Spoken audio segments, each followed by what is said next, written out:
সুমনদা, আজকের ইস্যুটা নিয়ে তুমি যদি একটু বলো যে আজকে আমাদের মাতৃভাষা দিবস, ভাষা দিবস, এবং এখানে ছাত্র পরিষদের একটা কর্মসূচি চলছে সই সংগ্রহ নিয়ে, এবং যেভাবে বাংলা ভাষাকে তুলে দেওয়ার একটা প্রয়াস চলছে, এই পুরো বিষয়টা কীভাবে দেখছো যদি একটু বলো।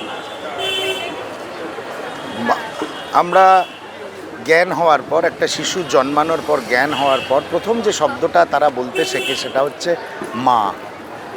তা মা শব্দটার সঙ্গে আমাদের মাতৃভাষা বাংলার যে নারীর টান, নিবিড় যোগাযোগ আছে, সেই সংস্কৃতির ওপরে ভর করে আমরা সবাই বেড়ে উঠি।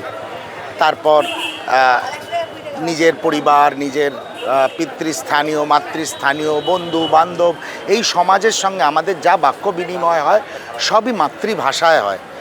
একটা মানুষের জীবনে মাতৃভাষার সঙ্গে সম্পর্ক সেটা অপরিসীম এবং নিবিড়।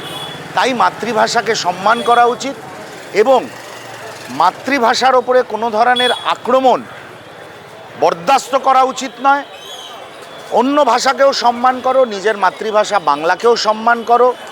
সব মিলিয়ে একটা প্রস্ফুটিত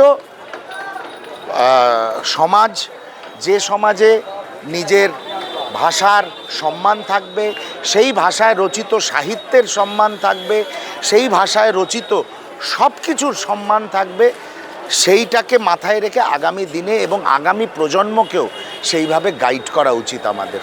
তাই মাতৃভাষার অপরিসীম গুরুত্ব আমাদের জীবনে, আমাদের সামাজিক জীবনে এবং সব কিছুর মধ্যে।